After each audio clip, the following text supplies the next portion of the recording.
கொஞ்சம் வெளியில கடத்தூர் வரையும் போறோம். எங்க வீட்டுக்காரங்க போய் கடையில போய் ஏதாவது ஹோட்டல்ல சாப்பிட்டுக்கலாம்னு சொன்னாங்க. எனக்கு கடை சாப்பாடு சுத்தமா ஒத்துக்கல. ஏன்னா இங்க வந்ததுல இருந்து அடிக்கடி கடை சாப்பாடா இருக்கு. ஒத்துக்கல. அதுவும் இல்லாம வீட்டு மிளகாத்தூள் காலி ஆயிடுச்சு. அதனால கடை மிளகாத்தூள் வாங்கி சாப்பிட்டது அது கொஞ்சம் காரமா தானே இருக்கும். அது எல்லாமே சேர்த்து வயிறு ரொம்ப வலிக்க ஆரம்பிச்சிருச்சு.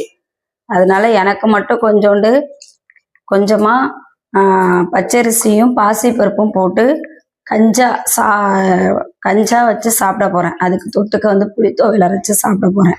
நீங்க என்ன வேணாலும் சாப்பிட்டுக்குங்க. நான் எனக்கு கொஞ்சம் கஞ்சி வச்சு சாப்பிட்டுட்டு வரேன்னு சொல்லிட்டேன்.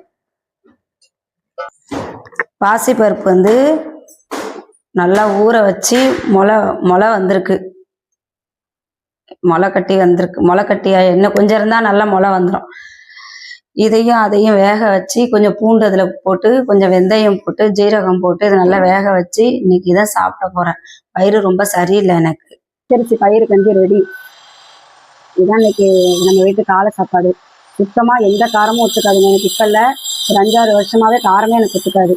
இந்த மாதிரி சப்புன்னு சாப்பிட்டாதான் ரசம் சாம்பார் மோர் இந்த மாதிரி சாப்பிட்டாதான் எனக்கு ஒன்றும் ஆகாது. புளிக்குழம்பு கறி குழம்பு மீன் குழம்பு இது மாதிரி சாப்பிட்டேன்னா 2 நாள் சாப்பிட்டாலே 3ஆம் நாள் எனக்கு வயிறு வலிக்க ஆரம்பிச்சிடும், நெஞ்சு வலிக்க ஆரம்பிச்சிடும், வாயெல்லாம் புண்ணு வர ஆரம்பிச்சிடும். அதனால மேக்ஸிமம் இந்த மாதிரி தான் நான் சாப்பிட்றது. இதெல்லாம் நல்லா டேஸ்டா இருக்கு, எனக்கு ரொம்ப பிடிச்சிருக்கு.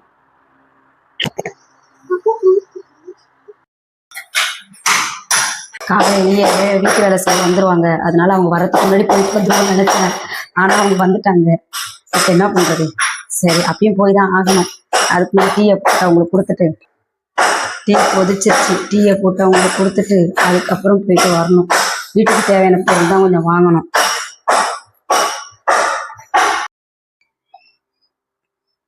கொஞ்சம் அப்பப்போ பயிர் சாப்பிட்டுக்கிறேன்.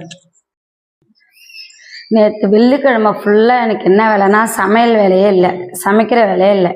எனக்கு என்ன வேலைன்னா இந்த செவுரு இருக்குல்ல, இந்த செவுரை ஃபுல்லாக உடச்சி எடுத்தது நான் தான். அந்த செவுரை உடச்சி எடுத்து அந்த செவுத்து மண் எல்லாமே கழிட்டு கொட்டினதும் நான் தான். நானும் பிள்ளைங்களும் தான். பிள்ளைங்க கொஞ்சம் கம்மியாக கொட்டினாங்க. அங்கே பாருங்க, அப்படியே ஃபுல்லாக காட்டுத. இந்த மண் ஃபுல்லாக காட்டு. இங்கே ஃபுல்லாக இங்கே இருக்க பள்ளமா இருக்குன்ட்டு இங்கே எடுத்துட்டு மண்ணை கொட்டிட்டோம். நேற்று வெள்ளிக்கிழமை ஃபுல்லாக எனக்கு அதான் வேலை. நான் இதெல்லாம் உடச்சி விட்டுட்டேன். அதுல மிச்சம் இருந்தது எது இன்னைக்கு அவங்க வேலை செஞ்சவங்க உடைச்சாங்கன்னா, அது இந்த மாதிரி கீழே டைல்ஸ் ஒட்டி இருக்குல்ல, இந்த கல் இந்த மாதிரி அங்க இருந்துச்சு. அது மட்டும் என்னால உடைச்சு எடுக்க முடியல. அதை மட்டும் அவங்க உடைச்சு எடுத்தாங்க. அப்புறம் மேல நான் இப்படி கோணையா உடைச்சிருந்தேன். அவங்க